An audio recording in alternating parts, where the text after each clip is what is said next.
Alright! Good morning Pilipinas and good morning world! At sa ating mga kababayang OFW at mga kababayan natin na nandyan sa Pilipinas na walang sawang sumusuporta dito sa Team Munti programa, thank you so much at mabuhay po tayong lahat hanggat gusto natin. Well, anyways, tuloy-tuloy na po tayo sa tagbabalita dito ng mga tamang balita at sagutin ang maling information na ipapakalat ng mga fake news spreaders ng mga anti-Marcos, lalong-lalo na doon galing sa mga DBS na mga saltik makabayan. Yes, dapat silang sasagutin. Bakit? Kasi pagkahayaan natin sila na lagi pong naninira araw-araw kay BBM at sa Marcos sa may session sa Katagala Pagkabayan, ang kanilang mga paninira ay matutuo yan sa mata ng ibang tao. So dapat silang sasagutin kasi ang bagong Pilipinas, bawal po ang mga sinungaling. At syempre, kasama niyo pa rin si Sir Ivan, ang pinakabulol na vlogger sa balat ng YouTube, pagbibigay sa inyo ng mga totoo at mga preskong balita na kinukuha natin sa ating kapitbahay na social media. So magandang buhay sa ating lahat mga kabayan and a happy Thursday sa ating lahat. Okay, so before tayo mag-start mga kabayan, well syempre, as usual, i-check muna natin ang ating mga viewers na maraming comment dyan sa baba sa ating comment section, ang ating pong top 5 commenters. At nandito sa listahan ang nanguna po si Ma'am Lerma Sondita. Meron siyang 105 na mga comments. Nandiyan po si Robert Ferrer Official. Meron siyang 65 na mga comments. Nemi Hasigawa. Meron siyang 50 na mga comments. Nandiyan rin po si Erlinda Abonita. Meron siyang 23 na mga comments. And Divina D. Cuaten. Meron siyang 21 lahat ng mga comments. Again, thank you so much po sa ating top 5 commenters. At syempre, pasalamatan rin po natin ang ating mga silent viewer dito sa ating channel. Thank you so much. At syempre, pasalamatan rin po natin ang lahat ng mga viewers na lagi pong nagla-like, lagi rin pong nag-shares ng ating mga videos. Thank you so much. And also mga kababayan ko, i-acknowledge po natin ang ating mga channel members. Nandyan si Cosmo Defender, Pusong Inami, Maria Los Lagunsad, Barbara Butler, Katita Dar, Susan Torres, Edmond Castillejo, Samuel Membrado, and Via Vivar. I-greet natin ang belated happy birthday si Susana Pasyon. Actually, ang kanyang birthday makabayan is last October 28. So, greetings come from Shane. And also, happy birthday sa bunsong anak ni Ma'am Eng Gimentiza.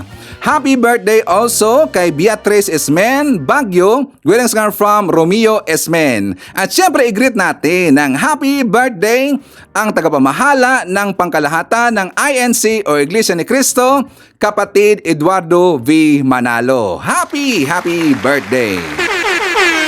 At syempre, i-greet natin ating po mga suki, mga early birds, yung nanguna po sa pag-comment dyan sa baba sa ating comment section. Nandyan sila si Michael Vinas, Flaviana Avila, Lynn Gonzalez, Nonoy Florin Hills, Mamandawi City of Cebu. Nandyan rin po si Gina G, Emmy Mapalad, Esmar Cadorna, Jovi Montero, Maria Ignacio. Nandiyan rin po si Trexie Velia, Brian Baltasar, Jenny Howard from Texas, USA. Hi to Mary Jane Tan, Rose Guevara, and hi to Romeo Esmen. Okay, so kumusta ang lahat mga kabayan? How are you today? Well, of course, I'm hoping po sana magandang ating gising ang umaga at meron ng very jetic po na aura katulad po kay Sir Ivan. Siyempre, as usual, doon po sa ating kababayan po nagigising pa lang at wala pang energy. Don't worry, painitin ko po kagad yung mamaga kasi marami mga baon na mga pasabog at mga balita sa Sir Ivan na magamit ho natin. Ipandibang po sa mga ipapakalat na mga fake news ng kabilang kampo, mga fake news peddlers. At siyempre mga kababayan ko, dapat silang kukurtin araw-araw kasi sila po ay salot ng lipunan. Okay, good morning Pilipinas, Luzon, Visayas at Mindanao. So makakabayan ko, medyo not a good morning no kasi nga meron ng pong bagyo makakabayan. At saka 'di ba nagkatotoo talaga ang prediction ng Pag-asa makakabayan na ito pong bagyong Leon na pumasok na ngayon sa Pilipinas parang magiging super typhoon makakabayan. At talaga pong nangyari. Ang bagyong Leon makakabayan medyo malakas talaga at saka ito po ay super typhoon. Nakakalungkot makakabayan ko kasi nga 'di ba bukas start na po ng undas and also and in the coming days makabayan. So syempre ang mga kababayan natin magpupuntahan sila doon sa sementeryo kasi kanila pong bibisitahin ang kanilang mahal sa buhay na pumanaw na makabayan. So nakalungkot kasi nga merong bagyo makabayan. So doon po sa lugar na maapektuhan po ng bagyong Leon, doon po sa area ng Luzon, doon po sa may area po ng Batanes makabayan. Nakita ko nga doon sa balita po ng ABS, doon po sa News 5 and also sa UNTV makabayan, ang lakas po ng bagyong Leon. So please be careful ho tayo. Sa ating pong mga kababayan po na napektuhan ng bagyo at saka nadaanan po yung lugar nila makabayan. So please stay safe ho tayo at huwag kalimutan, please makipag-coordinate ho tayo sa LGUs for your safety. And also para po kayo ay mabigyan po ng kaukulang tulong at saka mailagay kayo doon po sa safest place makabayan. Okay? So makabayan ko, pag-usapan mo natin po yung INC or Iglesia ni Cristo. I am very sure, 1,000% na alam nyo na pong lahat na diba si PBBM, ang pamilyang Marcos, kasama ni PBBM, si Efelisa, at saka si Congressman Sandro Marcos makabayan, diba bumisita sila kay kapatid Eduardo V. Manalo doon po sa INC sa Central Office sa Quezon City makabayan. So dahil po nakita yung picture at saka yung video makabayan na pumunta doon si PBBM, ang pamilya Marcos, hindi ito nagustuhan po ng mga DDS o ng mga anti-Marcos makabayan. Talaga pong ang daming mga batikos, ang dami pong mga ipinapakalat nila na mga salita na hindi po maganda makabayan. Mamaya pag-usapan natin yan. Dito muna tayo mag-start tungkol doon sa programa po nila ni Nelson at saka ni Jen. Jen ba siya makabayan or Jel? Si Jen ba? Yung partner po ni Nelson makabayan sa programa ng Net25, which is yung Net25 makabayan. Alam mo natin yan na yan po ay pagmamayari ng INC. Yung programang Saganang Mamayan. So di ba nakikita ho natin lagi diyan si Attorney Marcoleta makabayan, si Dante Marcoleta at saka kasama diyan sa programa nila ito pong si Nelson and also itong si Jane na kung saan okay naman po ang kanilang programa. Honestly, lagi po akong nanonood makabayan sa kanilang programa noon, pero medyo pa tapik-tapik na lang po lately kasi nga nag-iba kasi ang kanilang tono makabayan nung start po na 'di ba naging spokesperson ni Sara Duterte, ito pong si Marcolita makabayan, doon po sa issue ng kanyang budget ng OBP which is binusisi at saka inimbestigahan po doon sa Kamara makabayan. At ito pong si Marcolita na mukha siyang spokesperson ni Sara Duterte. 'Di ba naalala ba natin 'yan? So after that makabayan, medyo nag-iba na kasi yung tono po ng Saganang Mamayan. Lagi na lang pong tinitira yung gobyerno natin, yung Kamara, yung Senado, at saka meron po minsan makabayan na medyo lumalampas na rin po ng konti. Tinitira na rin po nila si PBBM, ang pamilya Marcos makabayan. Diba INC? Correct Sir Ivan? Alam ko po na kayo po ay nanonood lagi sa Saganang Mamayan. At saka inoobserbahan ko rin po yung makabayan. Lately, medyo nag-iba na talaga eh. Lalo na yung kahapon nila po na episode makabayan. Last October 30 na nandun po yung meron silang guest doon na si Yusek yata yun, former Yusek makabayan. Nakalimutan ko lang eh. Basta nandun po si Nelson at saka itong si Jen. So napag-usapan nila doon yung tungkol po sa nangyari sa Quadcom plus yung sa Senate hearing makabayan which is nandun po itong si Digong. Ngayon, so while ongoing ang kanilang programa, syempre makikita naman natin po yung mga nag-comment doon po sa live nila na Comments Makabayan, nag-usap-usap doon yung mga DDS. Pero hindi ko alam kung sila ba talaga ay INC member Makabayan. But I am sure na karamihan doon hindi member po ng INC. Ano nangyari sa Ivan? First and foremost, sa hindi po nakakaalam, actually naging baluarte na po ngayon ng DDS Makabayan yung Saganang Mamayan. Diba? Kasi nga kung pupunta kayo doon sa programa po ng Saganang Mamayan Makabayan at saka magbasa kayo doon sa comment section, halos lahat o talaga pong lahat po ay merong logo ng green po na heart and also yung fist bump Makabayan ni Duterte, yung kanyang iconic na fist bump, lagi pong nakalagay sa gilid po ng mga account na nag-comment doon Makabayan. So ibig sabihin, majority doon ay mga DDS. Kaya lang, medyo lumampas kasi napag-usapan ng mga kabayan, meron kasi nag-comment na isa po na I'm sure hindi po yun INC. Kasi sabi niya, totoo ba na pumunta ang bangag doon sa INC? Yun kasi ang kanyang una na bungad na comment mga kabayan. Hanggang ito po sinakyan lang po ng ibang mga viewers, ng mga DDS na kung saan, totoo pumunta doon sa INC. Sabi pa doon sa comment mga kabayan, nag-reply, hindi ba nahihiya o hindi ba natatakot ang INC na pinatuloy pa ito dang bangag na pamilya Makabayan? Yung korap daw na asawa at saka paterpotang itong bata daw na korap Makabayan. Actually wala silang pinangalanan doon pero alam mo natin po ang kanilang ibig sabihin Makabayan. Kasi kapag merong term na ginagamit po na bangag or adik or yung korap daw na babae at saka feeling presidente, alam mo natin kung sino po ang kanilang pinaparinggan dito. Doon nag-umpisa Makabayan, bakit daw? Okay, so itatanong lang po natin dito. Mga kababayan ho natin po ng mga viewers ni Sir Ivan, membro po ng INC, takot ba kayo or nagagalit ba kayo na bumisita si PBM doon po kay Kamanalo? Please comment dyan sa baba at babasahin niyo mamaya ni Sir Ivan. Yan lang po ang simple question po ni Sir Ivan. Galit ba kayo or takot ba kayo na bumisita si PBM doon kay Kamanalo? Kasi yan kasi ang bungad at ang comment po ng mga DDS doon po nanood sa programa po ng Saganang Mamayan. So medyo lumampas Makabayan at saka kinukompare nila doon si PBM versus kay Digong Makabayan. So doon po sa pag-compare nila, medyo gumano na ang tenga ko. Kasi nga Makabayan ko, itong mga DDS, hindi ba nila alam na napakalayo talaga ng karakter ni PBM dito po kay Digong? Napakalayo talaga. Kung lagi niyong sinasabi na bangag si PBM, adik si PBM, mas bangag at adik pa itong si Digong, tingnan. Kaysa kay PBM. Si PBM, napaka-disente ho yan tingnan. Napaka-smart ho yan magdesisyon, napaka-smart ho yan mag-isip. Unlike kay Digong, puro lang mura, puro lang pambubudol, puro lang gadit Makabayan at walang respeto po sa ating Makabayan, lalo na sa mga mainstream media Makabayan. Hindi mo ba alam sino bang presidenteng ang nakagawa nito na yung during po sa kanyang interview Makabayan, nakapatong po ang paa?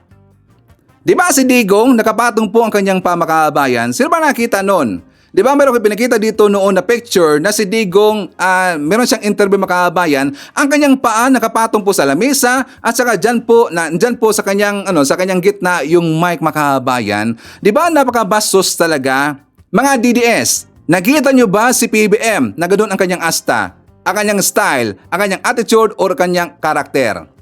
Diba? Bastos ba si PBM? Naninira ba si PBM? Yang mga iniisip ninyo na adik or bangag at saka naninira po at saka pamumura, doon lang po yan kay Digong lahat. Wala ho yan kay PBM. Si PBM, napakatinong tao yan. Si PBM, walang iniisip kundi nagsisikap kung paano matugunan po yung mga issue dyan sa Pilipinas at paano pa mapaangat ang ekonomiya ng Pilipinas. Yan po lagi niyang iniisip. Pero yung poon ninyo na si Digong, yun po ay napakabastos at talaga pong walang respeto sa mamamayang Pilipino at protector pa ng alleged drug lord. Diba? Correct if I'm wrong. Ang bastos naman kasi, kaya nga wag niyong i-compare si Digong at saka si PBM. Kasi nga napakalayo talaga ni Digong kay PBM. Matino po si PBM. Ang bangag dito plus adik yung pong si Digong, di ba? Okay, so dito po sa programang Kabayan ng Saganang Mamayan, alam mo natin na balwarte ho yan ng DDS. Pero sana man lang actually maganda naman talaga ang kanilang programa. Sometimes karamihan doon Makabayan ang mga topics ay kung mag-critic sila, medyo naman talaga yung constructive criticism. Karamihan dumakabayan, kaya lang minsan lumalampas kasi at pinaparinggan na nila si PBBM at minsan talaga pinipitik nila si PBBM. So before tayo mag-jump po sa mainit na balita makabayan, ipapakita ko muna sa inyo. Ipakita natin dito sa mga DDS na mga anti-Marcos na meron pong tinatrabaho ang ating Pangulong si PBBM. For more details, let's watch this. Bayang pinangunahan ni Pangulong Ferdinand R. Marcos Jr. ang pagbubukas ng isang logistics distribution center sa Laguna ngayong araw. Ayon sa Pangulo, malaki ang maitutulong nito sa pagpapalago ng ekonomiya ng bansa at sa paglikha ng libo-libong trabaho. Yan ang ulat ni Kenneth Pasyente. Makatutulong para palakasin ang ekonomiya. Ganyan inilarawan ni Pangulong Ferdinand R. Marcos Jr. ang pagbubukas ng Maersk Optimus Distribution Center sa Laguna na kanyang pinangunahan. Sa lawak kasi nitong 10 ektarya, iginiit ng Pangulo na magsisilbing daan ito para pagtibayin ang logistics system sa bansa na malaking tulong sa paglago ng ekonomiya, partikular na ang sektor ng logistics. With the grand opening of the Maersk Optimus Distribution Center, our logistics system will be a step closer to become a powerful force, bridging our islands, breathing life into our industries, our businesses, bringing together our people on a path towards sustained development. The Maersk Optimus Distribution Center attests to the shared vision of Maersk Philippines and Solid Group Incorporated, a vision for a more inclusive and sustainable growth. Magbibigay daan din anya ang establishmento para sa mas malakas na import at export activities lalo na sa Calabarzon na magbubunga sa pagpapalakas ng supply chain na hango sa nais ng administrasyon na ma-decongest ang Maynila at mas palawakin pa ang oportunidad sa probinsya lalo na sa pagbuo ng trabaho. In the coming years, the Maersk Optimus Distribution Center is expected to create employment for 1,000 people in its surrounding communities and indirect employment for another 1,000 individuals, from vendors and service providers to truckers and beyond. When a large plant such as this is put up in a community, the downstream employment that comes, both the full employment and partial employment, is usually 3 times the direct employment in the facility. So it is a great boon to the local community. Pinuri rin ng Pangulo ang pagsisikap ng kumpanya na itayo ang warehouse at distribution center nang may pagsasaalang-alang sa kalikasan alinsunod sa layunin ng pamahalaan na maabot ang net zero carbon emissions. From utilizing solar power to reduce its grid consumption by 30% to deploying electric vehicles for the last mile services, it is committed to earning a gold certification under the Leadership in Energy and Environmental Design. Environmental stewardship is a cornerstone of this administration's agenda, and it is heartening to see the private sector partners echoing this commitment. It is more critical as we face natural calamities such as the typhoons and storms that have intensified because of climate change. Ang Maersk Optimus Distribution Center ay mayroong 76,000 pallet storage capacity na magsisilbing transport hub para sa Central Luzon. Mayroon din itong 75 dock para sa outbound at inbound operations. Ito ang pinakamalaking warehouse at distribution hub ng naturang kumpanya. Samantala, nagbigay direktiba naman ang Pangulo sa mga lokal na pamahalaan na maghanda sa posibleng epekto ng Bagyong Leon na sa ngayon ay kasalukuyang nananalasa sa extreme northern Luzon. Unfortunately, mukhang may padating na naman. Kaya't paghanda natin na mabuti. Pinagdiriwang po ngayong araw ang ika-70 anibersaryo ng Philippine Charity Sweepstakes Office. Dahil dito, hinikayat ni Pangulong Ferdinand R. Marcos Jr. ang PCSO na ipagpatuloy ang kanilang serbisyo at dedikasyon sa mga Pilipino. Tiniyak naman ni PCSO General Manager Mel Robles na patuloy nilang susuportahan ang mga programa ng gobyerno. Yan ang ulat ni Bian Manalo live. Bian? Pinangunahan ni Pangulong Ferdinand R. Marcos Jr. ang pagpapasinaya ng collective stumps ng PCSO na sumisimbolo sa hindi matatawarang malasakit at dedikasyon ng PCSO sa pagtulong sa ating mga kababayan. Binigyang parangal din ng ilang natatanging partners at stakeholders, kabilang na si Pangulong Marcos Jr. na katuwang ng ahensya sa pagtupad ng mga advokasya at misyon nito. Ayon sa Pangulo, mananatili ang suporta ng kanyang administrasyon sa mga advokasya at programa ng PCSO. Inatasan din ng Pangulo ang PCSO na dagdagan pa ang mga ginagawang charity works para mas marami pang mahihirap na Pilipino ang matulungan. Samantala, target naman ng Administrasyong Marcos na magkaroon ng patient transport vehicle ang bawat bayan at lungsod sa ating bansa. Pinangunahan ng Presidente ang pamamahagi ng Patients Transport Vehicle sa Quirino Grandstand. 70 Patients Transport Vehicle ang ipinagkaloob ng PCSO sa mga lokal na pamahalaan ng Cebu, Samar, Bohol, Pangasinan at Negros Occidental. Kumpleto sa gamit ang ambulansya na naglalaman ng oxygen tank, blood pressure apparatus, wheelchair, stretcher at iba pang medical equipment. Tiniyak naman ni PCSO General Manager Mel Robles na patuloy nilang susuportahan ang mga programa ng pamahalaan na makapagpapaangat sa pamumuhay ng bawat Pilipino. Hinihikayat ng PCSO na suportahan ang kanilang mga palaro na nagpopondo sa mga charity programa. Dayan, sa ngayon ay nakumpleto na ng PCSO ang pamamahagi ng emergency vehicle sa mga local government sa Cebu at Bohol. Nagkakahalaga naman ng mahigit 2 milyong piso ang bawat patient transport vehicle o PTV. Nagpaabot ng pagbati si Pangulong Ferdinand R. Marcos Jr. kay Iglesia ni Cristo Executive Minister Eduardo Manalo para sa ika-69 na kaarawan nito bukas. Ay kay Pangulong Marcos na isang ipabatid ang kanyang pasasalamat at paghanga sa dedikasyon ni Manalo sa pamumuno at paggabay nito sa Iglesia ni Cristo. May patuloy aniya itong biyayaan ng lakas at karunungan upang magamit sa patuloy na paglilingkod at pangunguna sa loob ng Iglesia. Samantala, ipinalangin ng punong ehekutibo kasama ang buong First Family ang patuloy na paglago ng Iglesia ni Cristo at maganda nitong adhikain para sa bayan at sa buong mundo. Personal na bumisita si Pangulong Ferdinand Bongbong Marcos Jr. sa Central Office ng Iglesia ni Cristo na matatagpuan sa Quezon City. Dumating ang presidente sa Central Office kaninang hapon kasama si First Lady Liza Araneta Marcos at panganay na anak na si Ilocos Norte Congressman Sandro Marcos. Ito na ang pangalawang pagkakataon na bumisita si Pangulong Marcos mula nang maluklok sa pwesto. Malugod na bang hinarap ang Pangulo ng tagapamahalang pangkalahatan ng Iglesia ni Cristo, ang kapatid na Eduardo V. Manalo. Muling nagpahayag ng pasasalamat si PBBM sa kapatiran ng Iglesia ni Cristo sa suportang ipinagkakaloob ng INC sa kanyang liderato bilang presidente ng Pilipinas.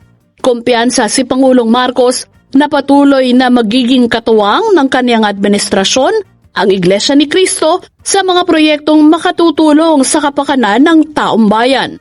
Isa na rito ang paglingap sa mga kababayan nating nangangailangan ng tulong lalo na sa panahon ng mga kalamidad na nararanasan sa bansa. Ang Iglesia ni Cristo ay patuloy na kaagapay ng gobyerno hindi lamang sa panahon ng kalamidad, kundi maging sa mabubuting hangarin para sa mamamayang Filipino. Samantala, bukod sa pagbibigay pugay sa Iglesia ni Cristo, ay personal na ipinabot din ng Pangulo ang kaniyang pagbati sa kaarawan ng tagapamahalang pangkalahatan ng Iglesia ni Cristo, ang kapatid na Eduardo V. Manalo, sa darating na October 31 ng taong ito. Ngayong taon, ay ginugunita rin ng 15 taon ng matagumpay na pamamahala ng ka Eduardo V. Manalo sa buong Iglesia ni Cristo sa buong mundo. O tingnan nyo DDS, kung tingnan nyo kung gaano kainit ito ang pagtanggap ni Manalo kay PBM at ng pamilya Marcos. Yan po italiwas po sa inyong mga iniisip na nagtanong pa nga kayo na kung bakit daw tinanggap pa ni Manalo si PBM, ibangag daw makabayan at saka adik. At baka daw mapasukan daw ng adik ang INC Makabayan. Gunggong talaga eh. Ang daming comment doon, nag-flooding nga eh doon sa sagan ng mamayan na kung bakit daw tinanggap daw o kung bakit ba tinanggap pa ni Manalo si PBM at saka yung pamilya Marcos, baka daw mapasukan ng mga adik Makabayan. Kasi marami daw adik at meron daw yung latest po na balita Makabayan na meron daw nasa kote na adik doon sa Malacanang. Iniisip na kaagad na diba doon sa balita Makabayan na Malacanang Complex. Yun po ay sa labas po ng Malacanang Makabayan at saka malayo po sa mismong Malacanang Palace yung nadakip na isang tulak Makabayan or drug den doon po malapit sa Malacanang. Malayo ho yung Makabayan. Pero iniisip nila na meron daw adik sa palasyo dahil lang po sa balita na yun, gunggong talaga eh. Alam niyo mga DDS, matitino po yung mga membro ng INC. Mababait ho sila at hindi rin po sila sumasali sa politika. Kung meron mang gusto dito na mag-courtesy call, well, welcome na welcome ho yan sa INC. Kami naman po magtatanong dito. Ito pong si Digong na adik nga at saka mamamatay tao, protector ng drug lord, bakit siya tinanggap ni Kamanalo?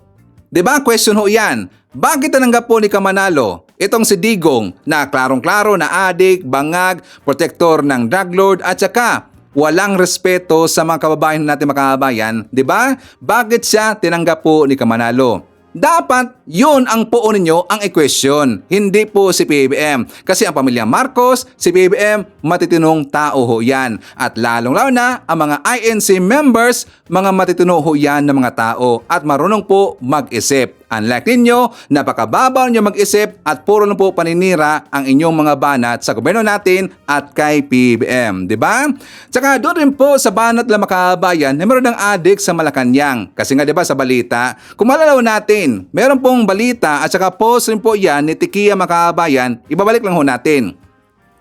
Kasi nga napag-usapan nila at saka meron silang conversation doon makabayan sa programa po ng Saganang Mamamayan, nagbasa-basa ng Sir Ivan doon eh. So na-mention nila doon na ang adik daw, merong nadakip daw na adik sa Malacanang makabayan. Well, alam ho natin, tayo po mga Marcos supporter, ang mga lolista at saka yung mga Pinklawan, alam ho natin kung saan ho yun nadakip. Doon po yun sa labas po sa Malacanang Complex makabayan pero hindi po sa loob ng Malacanang. So ang post po ni Malo Tikia, sabi niya, Malacanang is the seat of power. It is also a drug din the makabayan. We are reeling from Christine and this it is also a drug din makabayan. Inakasan kaagad po ni Tikia na yung Malacanang meron ng adik makabayan. Kasi nga, nandyan po sa balita na meron ng sakote na mga pushers, mga tulak doon malapit sa Malacanang makabayan. Pero ang Malacanang Complex, malaki naman kasi yan. Diba? Malaki sa yung makabayan. At saka nagbigay po ng tip doon po sa taga-PDEA, sa local police, sa NBI, ang PSG mismo makabayan. Sila po nabigay doon ng tip. At yan po ay good news. Kasi nakikita ho natin na talaga pong napakaseryoso. Napakaseryoso po ng ating gobyerno po ni BBM na sugpuin yung kriminal, yung krimen sa Pilipinas makabayan at yung mga dorogista, di ba? Pero sa panahon po ni Digong, alam nyo ba na nangyari rin po niya makabayan? Ipinakita ba sa balita, ipinakita ba ng mga DDS sa kanilang vlog na nangyari rin po yan sa panahon po ni Digong na malapit rin po dyan sa Malacanang na meron pong nasakote po na mga tulak makabayan. For more details, let's watch this. Meron pong nabistong pagtutulak umano ng droga sa labas pa man din ng compound ng Malacanang. At ang iligal na transaksyon ay kinukubli raw sa tindahan ng prutas o yung tinatawag na fruit stand. Yan ang tinutukan ni John Consulta. Yun nakasumbrero. Nang maispatan na ng NBI Task Force on Anti-Illegal Drugs at tauhan ng Presidential Security Group ang kanilang mga target, sumalakay na ang mga otoridad. Ay, dapa! Huwag ka na pumalag, pare. Pahirapan na magposa sa mga suspect na sina Bong Santiago, Brian Batrina at primary target na si Rolando Laya. Lahat huli sa ikinasang bypass operation sa mismong loob ng Malacanang Complex. Sa intel report na galing sa PSG, nabisto ang modus ng grupo ng pasipling pagbisikleta ng drug courier at mabilisang abutan ng Cebu ng mga suspect at kadalang parokyano malapit sa gate ng palasyo. Lahat nakadokumento sa surveillance ng NBI at PSG. Ayon sa NBI at PSG, ang tindahang ito na sa aking likuran, ang siyang pinagtataguan daw ng suspect para sa kanyang mga droga na kanyang ibinibenta sa kanyang mga parokyano. Pero ang nakakagulat ay itong tindahang ito, ilang hakbang lang ang layo mula sa outpost na ito ng Presidential Security Group ng Palasyo ng Malacanang. O di ba mas malapit makabayan? Yung time nga yung I think that is last week yata yun or 2 weeks ago makabayan. Malayo ho yun sa Malacanang. Pero itong time po ni Digong, malapit lang po sa Malacanang makabayan, mismong sa labas lang po ng outpost ng PSG, di ba? Ibanilita ba ng DDS? Hindi, itinago lang makabayan, di ba? Pero sa panahon po ni BBM, hindi yan tinago, kundi ibanilita talaga yung makabayan. So anyways, before tayo mag-jump po sa next topic, isatmar natin. Nandyan po si Angel Barrett from Paniki, Tarlac. Hi to Ramonita Berdogo. I-shoutout natin si Maria Cristina Manimbao. Hi to Antonio Payos. Nandiyan po si Rail Buggy. Hi to Edwin Santos, Erwin Sinoren, Jen Medina. Nandiyan po si Susan Onarce, Annette Aligre, Marilu ng S. Hi to Shirley Risman, Florifigo Mapak, Raul Espijo. Nandiyan po si Ram, and hi to Yolanda Quintino. Okay, so makabayan ko, pag-usapan natin yung tungkol po sa hearing doon po sa Senado, which is talaga pong ginawa po na circus program makabayan ng DDS. Yung EJK, War on Drugs, Senate probe doon po sa hearing na yun po pinangunahan ni Coco Pimentel makabayan. Di ba? Naging circus program ni Digong, parang naging gikan sa masa para kay Digong. At saka napalibutan po ng mga DDS makabayan. Diba? Kung napapansin natin na every time po itong si Digong na sa tingin nila nakakatawa, pumapalakpak agad makabayan. Tsaka ingay nga sa Senado hanggang mainis ito pong si Senator Risa Ontiveros and also si Coco Pimentel makabayan. Kasi nga palagi pong pumapalakpak at saka nag-cheer yung mga DDS. So I think mga siguro 95% doon sa mga tao doon ay mga DDS makabayan. Kasi nakita ho natin kung bakit marami pong pumalakpak. Kasi nga nagdala po itong si Digong ng cheering squad makabayan or cheering committee. Kasama doon ang daming nga nila. Kaya nga kung nakikita ho natin, every time po magsalita si PBM, di ba, mayroong tao sa likod makabayan na lagi pong nakatawa, lagi pong nakasmile, at kapag magtatanong na at saka mayroon pong question itong si Senator Risa Ontiveros dito kay Digong, parang ang galit po ang kanyang mukha. Kasi nga mayroon pong cheering squad sa likod makabayan. Bakit nagdala po ng maraming cheering squad si Digong? Kasi sa tingin niya, siya po dito ay makukontem makabayan.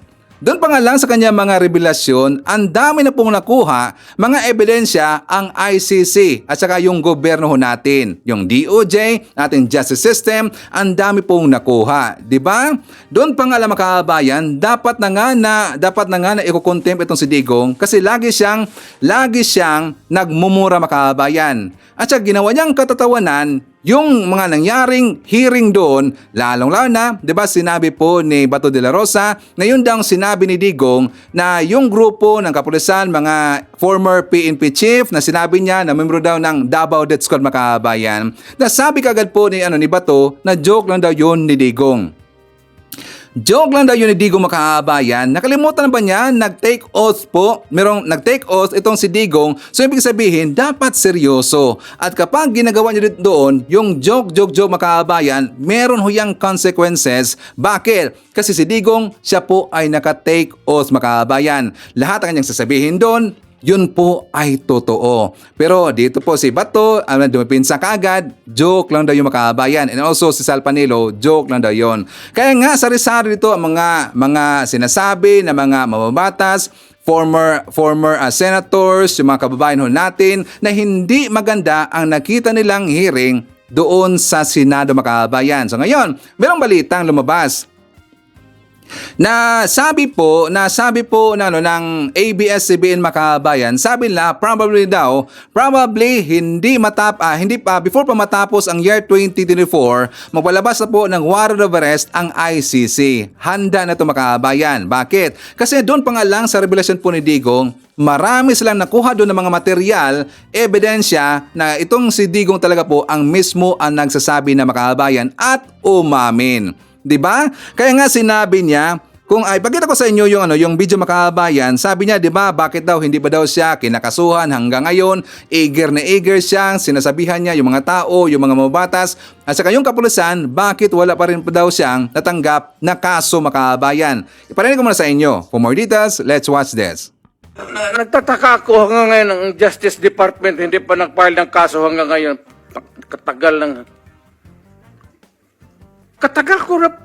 Matagal ako pumapatay ng tao hanggang ngayon hindi pa sila nakapile ng kaso. Mr. Chair, another addition to the list that's going by the... O, di ba? Meron ng pag-aamin makabayan. Bakit wala pa rin pong kaso ito si Digong?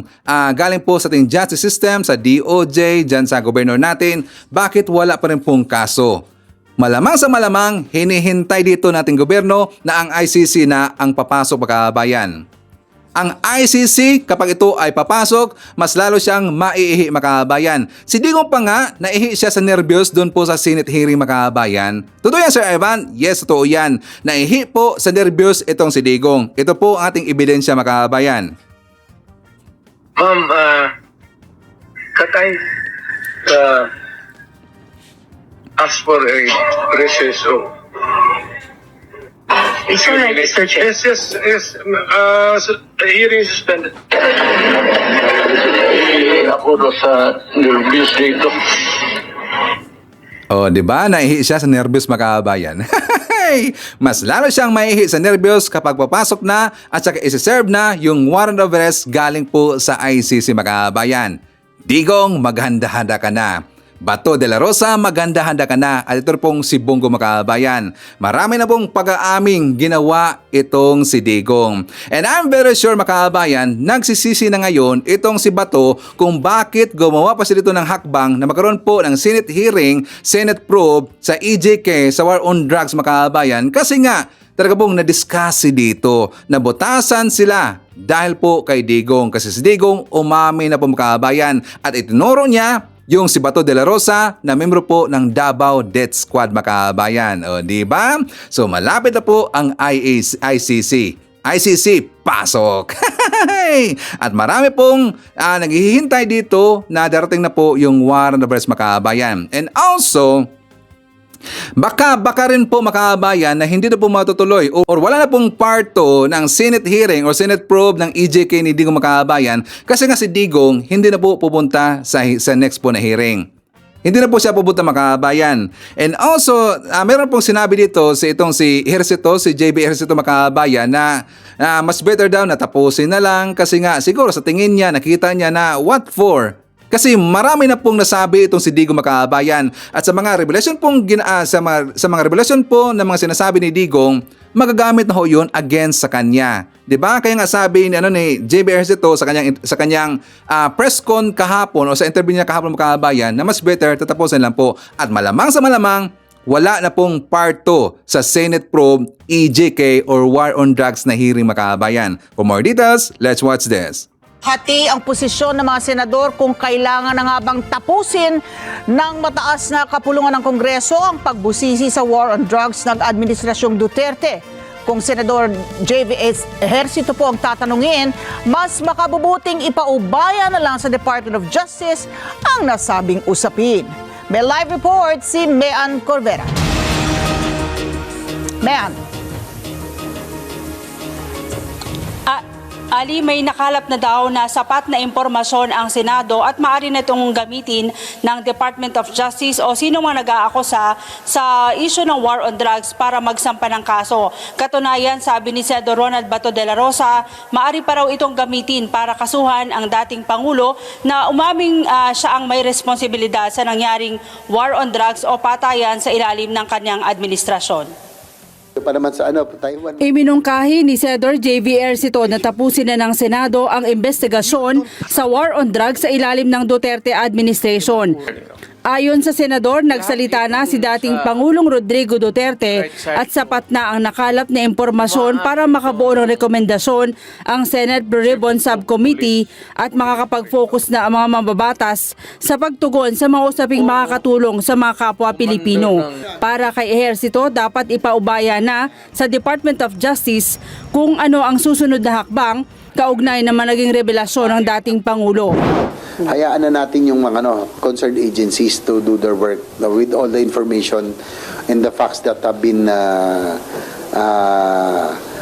discovered noong nakarang hearing. So, mas maganda kasi ako personally na nakakalungkot ang aga ng political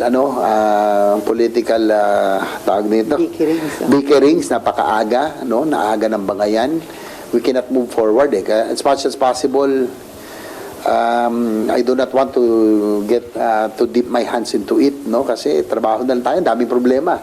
Dito lang sa UAC implementation, ang dami pa nating mga dapat infrastructure na dapat natin maghabol, ang dami nating problema and all of these political bickerings are not helping on our direction, nakakagulo ang aga.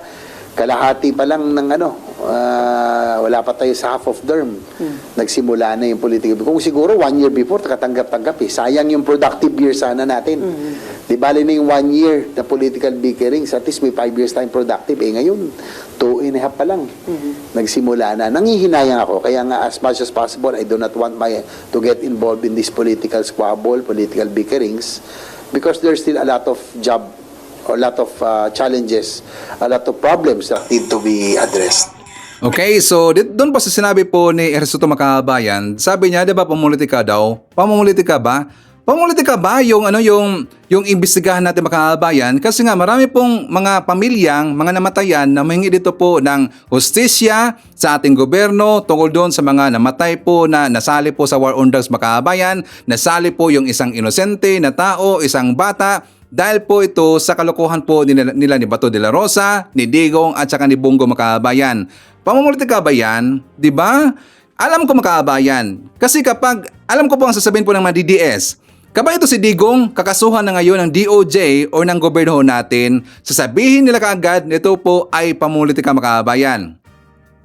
At para po maiwasan, para sa akin para po maiwasan na hindi po nila masabi na ito po ay pamumulitika, dapat ang ICC ipapasok sa Pilipinas, Makabayan. At dapat ang ICC dito ang magkakaso kay Digong. From there, hindi nila maisip po na ito po ay pamumulitika, Makabayan. Sakto ba, Sir Ivan? Sakto ba ang ating opinion, Makabayan? Okay, so please comment dyan sa baba. And also, shoutout natin. Nandyan po si Welma Lim Ormoc.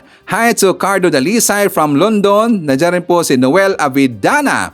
Hi to Evelyn Revives. Kasama rin natin si Romeo Caro Gigato Jr., Jess Tubtob from Calaba, Laguna, Lexi. Nandiyan rin po si Marjorie Minsayas from Australia. Isyadat natin si Orlando Esperanza. Hi to Rosana Khan, Estrella Diaz Menjola. Isyadat natin si Regina Abayon from Vancouver, Canada. Nandiyan rin po si Susan Reyes, Ashen, Josephine Gallego. And hi to Maximo Magdalena from London. At syempre, nandiyan rin po si Sports Shinobi from South Korea. Okay, so Makabayan ko, ipakita ko sa inyo ang vlog ni Chris Tan kasi nga dito talagang nilampaso niya, dinidikdik niya dito, ito pong si Coco Pimentel. For more details, let's watch this. Bagsak. Fail. Yan ang bibigay kong grado sa ating mga senador at sa nakaraang Senate hearing on the war on drugs at EJK. At alam mo kung bakit fail ang ibibigay ko grado dito sa ating mga senador at kay Coco Pimentel in particular as the chairman of this committee? Dahil po hindi malinaw kung saan ba nila gustong pumunta itong usapan at itong hearing na to on the war on drugs. Wala pong klarong objective or purpose o kaya bakit ginagawa tong hearing na to. Kumbaga wala siyang vision statement. Ano ba yung hinahanap nila? Ano ba yung gusto nilang malaman? Ano ba yung katotohanan na gusto nilang malaman? Hindi klaro. Sinabi lang nila at hinanap ko to all over the internet kung ano ba ang purpose at objective ng paggagawa ng hearing na to. Hindi klaro. Ang sinabi lang nila is they want to investigate the war on drugs. Kasi po, ang investigating on the war on drugs, that's what you call a mission statement. Yan po yung gagawin nyo. Pero hindi sinasabi kung bakit nyo gagawin itong investigasyon na to. At pinakinggan ko nga yung kanyang opening statement. At pag pinakinggan mo yun, ang ganda talaga nung pagkasabi niya nun. At kung sino man nagsulat sa staff niya, ang galing talaga dahil ang daming magagandang mga salita na lahat ay walang laman. Maganda lang pakinggan, magulo, pero walang laman.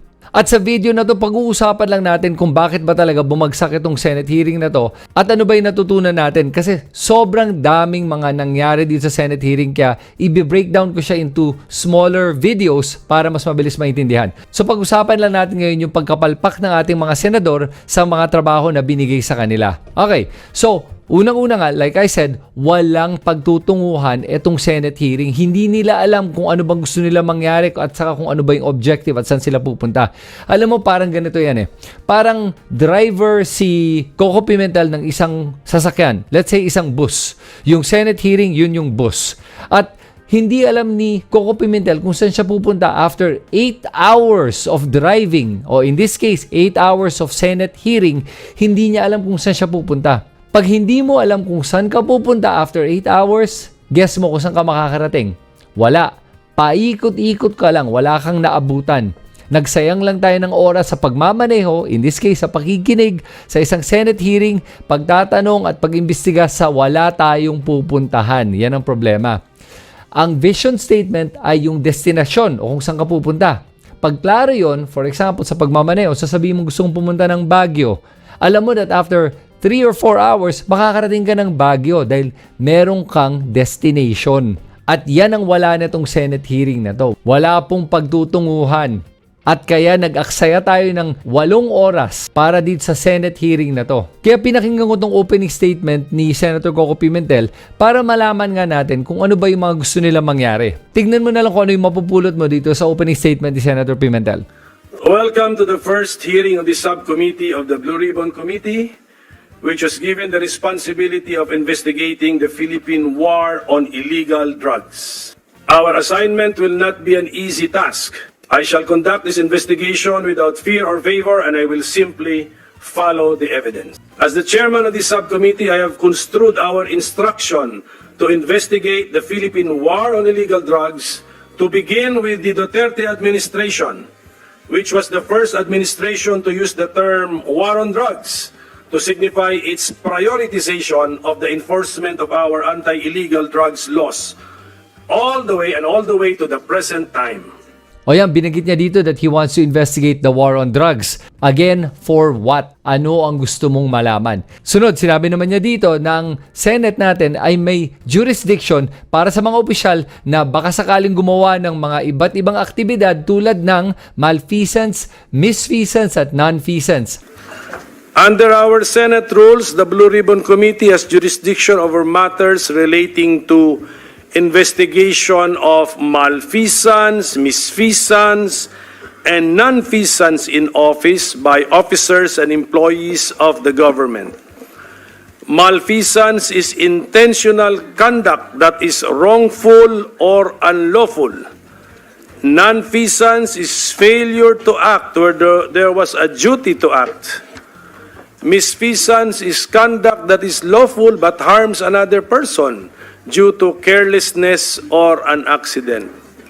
Ano ba yung ibig sabihin na itong mga feasance na to? Ang malfeasance ay yung paggawa ng mga criminal o illegal na aktibidad intentionally, yung sinasadya at alam nilang ginagawa nila yon. Ang nonfeasance naman ay yung refusing to do your job o kaya failing to do your job. Ang misfeasance naman ay yung paggawa ng mga ibang aktibidad sa maling paraan na nagiging illegal o mali o kriminal yung ginagawa nila. Yun yung tatlong tinitignan nila kung meron ba doong nakomit yung ating gobyerno na nakaraan. Ngayon nakikita mo naman dito yung mga tanong na meron siya sa isip niya na gusto niyang malaman dito sa hearing na to.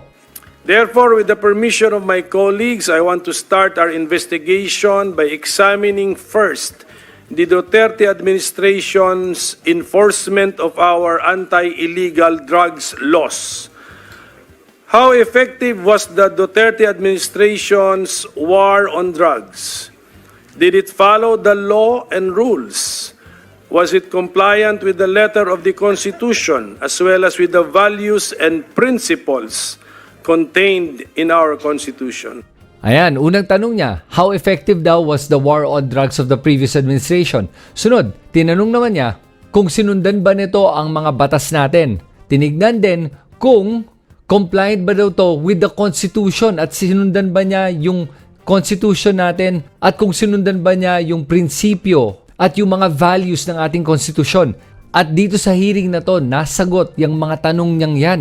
Kung effective ba itong war on drugs si Duterte? Para sa akin, hindi po effective. Bakit? Dahil sinabi ni Duterte that in 6 months, wala nang droga sa Pilipinas. Pero ano nangyari hanggang ngayon? Marami pa ring droga sa Pilipinas. Alam mo ang pinagkaiba lang ngayon?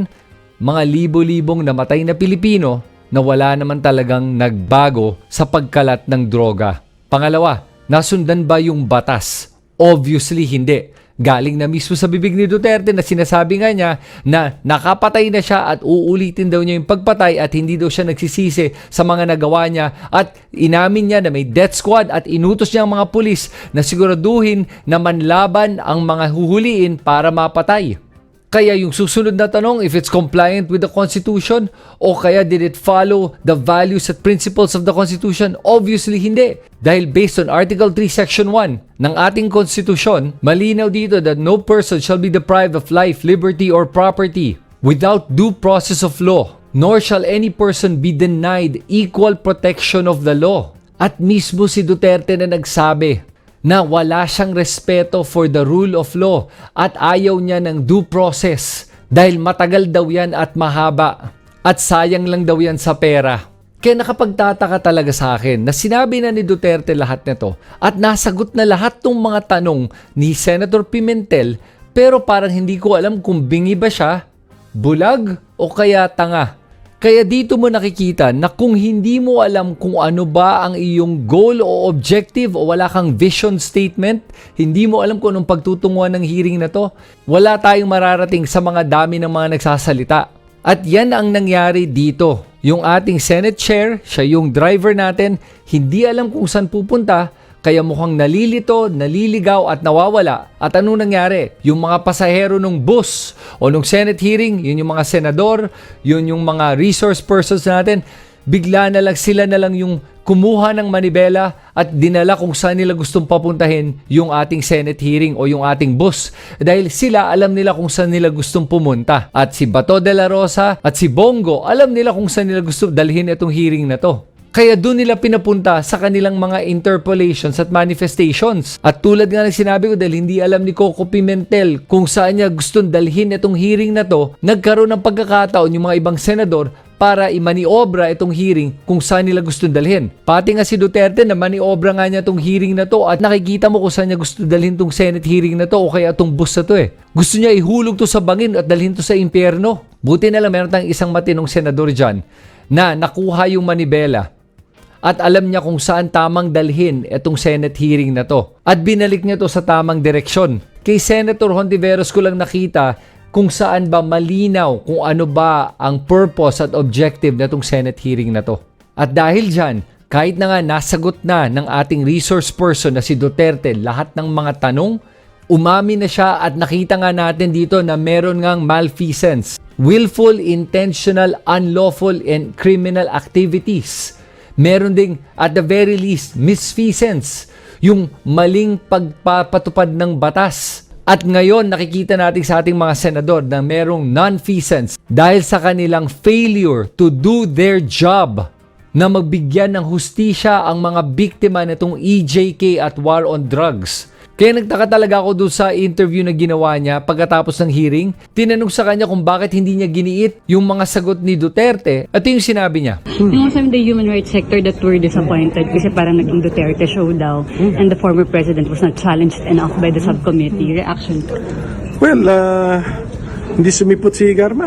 Hindi sumipot si Leonardo. So, that's the way it is. Sometimes nangyayari yan. But Garma and Leonardo will have to show up in the future. And so there's a promise that he will be scrutinized more. With the statements para kanina, he encourages daw policemen to encourage suspects to fight para to justify the killing. We need more testimony, bale. So the subcommittee, with the help of the Mother Committee and the help of the Senate President, if we want to dig further, we have to exert effort. Kami investigative dapat yun, effort. Not only of my staff but the entire Blue Ribbon and the entire Senate. Just like what they're doing in the House. Buong House yun eh. Kitang-kita mo dito na hindi niya sinasagot yung tanong. Tinatanong sa kanya kung bakit hindi siya nagfa-follow up dun sa mga sinabi ni Duterte, yung mga pag-amin ni Duterte. Ang sagot niya, hindi daw nagpunta si Garma. Hindi mo na kailangan pumunta si Garma. Yung mismong arkitekto ng war on drugs ay umamin na siya at siya lang ang may kasalanan at may kagagawa ng lahat nito. Umamin na siya na pumatay siya. Umamin na siya na meron siyang death squad. Ano pa bang gusto mo? Binigay na ni Duterte lahat sa'yo on a silver platter. At sasabihin mo, kailangan pa natin ng more information. Tignan mo, ang dami siyang salita pero wala siya talaga sinasabi. Bakit pa investigate further? They need to dig deeper daw. Ano pang ididig mo? Nakita na po nyo kung gaano kalalim to. Eto na po, nasa ilalim na tayo ng impyerno. Nakita na po nyo na si Duterte ang may kagagawa ng lahat nito. Ano pang dig further ang hinahanap mo? Kaya hindi ko talaga alam kung hindi ba ito marunong makinig o kaya nagbibingi-bingihan lang to o kaya takot siyang gawin yung trabaho niya. Kasi kung walang batas na magagawa dahil dito, kung walang mapaparusahan, kung walang makukuhang hustisya ang mga biktima, edi kung gano'n nagsayang lang tayo ng oras at ng pera na galing sa kaban ng bayan. At dito mo nakikita na walang kwenta talaga itong ating mga senador. Pero alam mo para sa akin, ito lang talaga yun eh. Kitang-kita ko dito na kahit sinabi ni Coco Pimentel na they want to find the truth, ang tanong ko sa kanila, gusto ba nyo talaga malaman ang katotohanan? Kasi tulad nga nung pelikula na A Few Good Men, alam mo yung katotohanan? Hindi talaga nila gusto malaman yung katotohanan. Kasi Senator Pimentel, the truth is, you can't handle the truth. Yan po ang katotohanan. Kayo na tingin nyo, pumasa ba itong mga senador natin at itong Senate hearing na to? O kaya pumalpak ba sila? Kaya nga agree kong makabayan na dapat wala na talaga na wala ng part 2 sa Senate probe na to, wala na pong next na hearing sa EJK or War on Drugs kasi wala man talagang patutunguhan to at wala pong kwenta makabayan. Sayang lang talaga ng pera ng bayan, di ba? At saka naisip ko makabayan kung bakit eager ni Digong na siya po ay kakasuhan na, di ba, nanawagan na siya makabayan. Sinabihan na niya si Senator Risa Hontiveros, yung mga mababatas natin, bakit wala pa rin daw siyang kaso hanggang ngayon. Alam niyo ba kung bakit makabayan? Kasi kapag kakasuhan na siya ng DOJ, hindi na po pwedeng papasok ang ICC. At kapag siya po ay kakasuhan ng DOJ, alam kasi niya makabayan na matagal po ang kaso sa Pilipinas. Unlike doon sa ibang bansa, sa US na napakadali doon magdesisyon po yung judge makabayan or madali lang po ang kasuhan doon. Sa Pilipinas kasi ilang taon pa, 'di ba ang tagal talaga makabayan? Ilang taon pa ho 'yan. Iba ka po itong si Digong na kapag ginasuhan na siya, matitigil na lang si Digong makabayan, hindi pa matatapos ang kanyang kaso. Kaya gusto niya na sa Pilipinas siya o sa ang DOJ ay kakasuhan na siya makabayan kasi gusto niya magtatagal pa siya dyan sa Pilipinas, di ba? At saka baka, ultimately po natin, matitigil na lang si Digong, hindi pa matatapos ang kanyang kaso makabayan.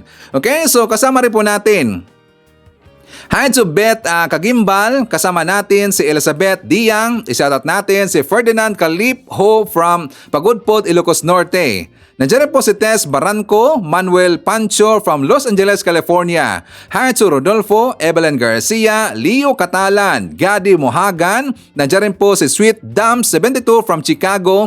Isyatat natin si Luisito Niedo, Remigio Baliaco from Dubai, Maria Teresa Romero. Kasama rin po natin si Erpilo Mark, Amor Solo ng Dasmariñas, Cavite. Nandiyan rin po si Gloria De Jesus and to Hideout sa San Juan De Jesus family. Hi to Lenny Ramos, Valentino Quismondo, and hi to Raul Espijo. Mga kababayan ko, ipakita ko sa inyo ang vlog ni Mike Abe. For more details, let's watch this. Ito po, naku, dalawang dating senador.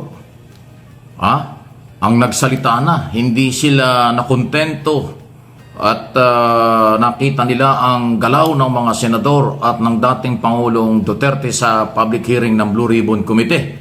At ito ay dating Senador Ping Lacson, dating PNP chief, at dating Senador Sani Trillanes, dati rin namang membro ng military. So pakinggan po nito yung kanilang mga pahayag at ito ay sarili nilang interpretation at panaw. Mukhang naging mahina daw or natakot ba? O ano nga ba ang nangyari? Bakit ang mga senador ay parang masyadong malambot at hindi pa nagpakita yung ibang senador? Hindi dumating Lilima yata, 6 man dumating samantalang 23 sila. Alam nyo, si Senador Lacson, kaya ako nakapagsasalita ng ganyan kasi dating senador, dating PNP chief. At nung mga panahong niya siya ang PNP chief, talagang nilinis niya ang PNP. Kung hindi man lahat, ayaw niya ng korupsyon. At ito yung sinasabi ni Lacson na na-involve ang police tungkol sa reward system na hindi dapat nangyari yan. So yun yung pinagtataka ng senador. At ako actually, hindi lang siya, pati ako, sinabi ko na yan, at marami mga matitinong Pilipino. Hindi dapat ganyan ang naging treatment ng ating mga senador na parang sila pa ay naging kakampi ni Duterte doon sa hearing at nag-iisang babae na si Risa Hontiveros lang ang talagang nanindigan at matapang na tinanong ng harap-harapan. Talagang nakipagtalo sa dating Pangulo. Yan ang dapat na trabaho ng Senado. Ang problema, may mga matatapang na mga senador sa ibang mga hearing pero wala naman dumating. Alam nyo, ang Blue Ribbon Committee, majority ng mga senador, member ng Blue Ribbon Committee. At sa kanilang kapangyarihan bilang senador, kahit hindi ka member ng committee, kung gusto mong sumali sa public hearing, pwede, walang pwede magbawal sa'yo. Kahit sa Kongreso, ganun din. Kahit hindi ka member ng committee, pwede kang sumali, pero hindi ka pwedeng mag-motion, hindi ka pwedeng sumali sa voting. Pero yung magtanong, question and answer, allowed yan, hindi ka pwedeng pagbawalan. Ganon din po ito sa Senado. Pero ang tanong, bakit wala yung senador? Ang dumating yata 5-6 lang. O nasan yung iba? Yung Senate President, hindi rin dumating ng hearing. Tapos kinabukasan, saka nag-press conference. Kung ano mga pinagsasasabi, ano na yun? Ba't hindi ka nagpunta rin sa hearing? Tapos biglang haharap ka sa media kinabukasan. Analyst ka ba? O ano ka ba? Dapat ikaw yung leader ng Senado, nandun ka. Bilang respeto kay dating Pangulong Duterte. Pangalawa, dapat pangunahan mo ang pataasin mo yung moral ng mga senador para mas maganda nandun ang Senate President sa isang sensitibong usapin. Di ba dapat ganon? Wala, hindi ginawa ni Escudero Nawawala rin siya nung araw na yun Tapos kinabukasan lumabas. Kahapon, di ba? At nag-press conference pa, kaya hindi ko nga ginagamit yung kanya sinabi. Useless lahat yan para sa akin. Nung araw na ikaw ay kailangan, wala ka doon. Tapos kinabukasan, saka ka magsasalita. Ano yun? Ang tanong, naduwag ba kayo? Natakot ba kayo kay Duterte? Bakit hindi kayo humarap sa kanya sa hearing? Una, wala ba kayong respeto sa dating Pangulo? Kasi bilang respeto, dapat hinarap nyo dahil bisita nyo yun sa Senado Inimbitahan ng Senado Dapat hinarap nyo ang dating Pangulo. O pangalawa, dahil nga ba sa takot kayo sa kanya o may utang na loob kayo sa kanya, ay kalokohan niya yan. Yung takot, utang na loob, kung yun ang dahilan nyo, walang kakwenta-kwentang prinsipyo yan. Ang kailangan, harapin at liwanagin ang mga isyu para mabigyan ng hustisya. Justice for all. Katarungan para sa mga naging biktima. Katarungan din para sa mga inosenteng akusado. Katarungan para sa lahat. Iyon ang importante. Ang problema yung mga senador wala Nagtago sa kulambo. Nagtago sa kung saan-saan. Saan kayo nagtago? Oras ng trabaho niya, kahit ba naka-recess Bakit yung iba dumating doon? Kahit na identify na mga Duterte, nandun sila. Kaya nga lang, wala silang ginawang tanong. Yung isa nga doon, wala nga ginawa Pero si Ontiveros, wala man lang nagsuporta. Iisa ba ang senador na may paninindigan? Babae pa. Kaya tama yung kasabihan Ang nagagawa ng babae, hindi magawa ng lalaki. Pero nagagawa ng lalaki, kayang gawin ng kababaihan. Ayun, pasintabi na po. Parang gano'n. Hindi nagawa ng mga senador na lalaki. Kalalaki ang senador. Ang tapang na harapin, question and answer at makipagdebate kay dating Pangulong Duterte, pero nagawa ng isang babae. Yun po yung sinasabi ko. Nagagawa ng babae, hindi nagagawa ng lalaki, ng mga senador. O bakit gano'n? Diba? Yan ang sinasabi natin. Kaya nga, alam nyo, dito sa nangyaring ito sa hearing, bidang-bida rito si Ontiveros sa ayaw at sa gusto nyo. Kasi siya, talagang hinarap at ginawa niya ang kanyang trabaho kahit dating Pangulo pa ang kanyang kaharap. Pero yung ibang mga senador, nandudun niya. Kaya naman ginawa nila. Yan si Bato. Tinukoy na nga ni Presidente Duterte na, ito si Bato. Senador Bato de la Rosa, DDS din yan. Di ba? Nagulat siya. Sabi niya hindi, nagbibiro. Anong nagbibiro? On record yan. Sinumpaang salaysay yan. Sinumpaan at pinanumpaan ang lahat ng sasabihin. So hindi biro yun. Pati yung mga general nandun sa kanyang harapan. Sinabi rin dating Pangulo, lahat yan na nagdaan sa Davao. Lahat yan, member ng DDS. Alam nila ang DDS. Ano ba yun? Dead Squad. Duterte. Dead Squad. Yung mga DDS ngayon, Duterte supporters, kung ano yan, late na lang yan. Nag-umpisa lang yan, 2016. Yung original na DDS, yun ang inamin ni Duterte. Meron talaga daw siya. Di ba on record, inamin niya? Yung lahat na sinabi ni Duterte ron, hindi biro yun. Kung nagbibiro siya, problema niya yun. Dahil on record yun, base sa kanyang sinumpaan. Under oath sa komite. Kaya kung sasabihin, nagbibiro lang, no, kalokohan yun. Huwag niyong itago sa biro. Walang biruan sa public hearing. Seryoso. Kaya nga nagbibiro si Jinggoy Estrada. Sabi ni Rayson Ontiveros, sandali. Seryoso itong isyong ito, bakit nagbibiroan tayo rito? Di ba, ginanon siya, natamimi alam mo ito si Jinggoy Estrada, may pagkasiobis lagi Ang inipit doon sa hearing ay si De Lima. Alam niyo kung bakit? Kasi nakulong siya ng panahon ni Aquino. Di ba? Gumanti lang si Jinggoy. Ang layo sa war on drugs issue, di ba? Yun ang totoo. Marami nagtatanong, Sir Mike, anong tingin nyo? Bakit si Jinggoy parang galit kay Dilima? Ito lang ako, ngayon sinasagot ko na sa inyo. Natandaan ba ninyo? Di ba nakulong sa plunder? Pinakulong ng Aquino administration si Jinggoy. Ang Justice Secretary noon, di ba? Si Dilima. O kaya siguro, ngayon mainit pa rin ang dugo ni ano. Pero ang layo dun sa war on drugs public hearing. Pero nakita natin na yun ang pinagagalitan at sinisisi, incompetent pa raw, si Dilima. Ay hindi naman yun ang topic. Ang topic si Digong. Di ba?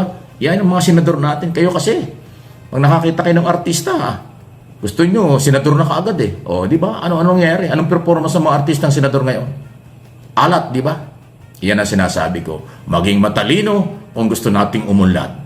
Maging matalino kung gusto ninyong maging maayos ang ating bansa. Maging matalino para sa kinabukasan ng ating anak at mga magiging apo at kabataan ng ating bansa. Huwag pagamit sa mga mapanlinlang. Huwag kayong pahawa sa mga sarado ang kaisipan. Kailangan open tayo sa kung ano. Justice for all. Hindi ko dinidiin lahat ang aking sinasabi ay kayo ay maniwala. At least meron kayong gabay. Nasa inyo na yun kung maniniwala kayo hindi. Mahalaga lang po ay naririnig ninyo kung ano ang meron na nangyayari. Mabuhay ka, Senador Lacson. Mabuhay ka, Trillanes. Nakita rin nyo, talagang iisang senador ang matapang ng oras na yan. Okay, so kasama rin po natin si Weng Salvatierra, Gorgonia Angala, Judith Dumas Panya, nandiyan rin po si Boboy Elmido Costin Sadugyo, Haitsu Simezo LB, Nelson Caravana, William Steven Verdugo, isyatat natin si Nida H. Haka, Leslie Cabrera, Ophelia Dungaya, nandiyan rin po si Janet D. Narvaez, Celestial F. De Los Reyes, Haitsu Lisa Dakutanan Candido, Nonay Florin Hills, nandiyan rin po si Elsa Hoffman, and Haitsu Nelly Osalbo. Mga kababayan ko, yan po ating manakalap na mga balita ngayong araw. Kung nakaabot ka po sa portion na to, sana nakapag-like na ho tayo. Libre po ang mag-share. Libre din ang mag-subscribe. Again, maraming salamat sa mga viewers na hindi nag-skip ng ating mga commercials. Thank you so much. At before natin tatapusin ang ating programa ngayong araw, sana sabayan nyo si Sir Ivan para sa ating live messaging prayer. Dear God, muli, lumalapit ako sa iyo upang ipagdasal ang aking minamahal na pamilya. Hinihiling ko na dinggin mo ang aking pagsusumamo at protektahan ang aking pamilya mula sa anumang pinsala o sakuna. Naway bigyan mo po sila ng karunungan at pag-unawa upang makagawa ng mga tamang desisyon at pagpili sa lahat ng bagay. Naway alisin mo ang anumang pagkakabahabahagi at salungatan sa amin at punuin ang aming tahanan ng pagkakaisa at pagkakasundo. Naway ipalaganap mo ang kapayapaan at kagalakan sa aming tahanan. At naway ang iyong pag-ibig ay tumagos sa bawat sulok ng aming sambahayan. Papuri sa iyo. Idinalangin ko ito sa pangalan natin Panginoong Jesucristo. Amen. So maraming salamat mga kababayan, and I hope to see you again on my next video. Rocking around the Christmas tree at the Christmas party hop. Mistletoe hung where you can see every couple wants to stop. Rocking around the Christmas tree, let the Christmas spirit ring. Later we'll have some pumpkin pie and do some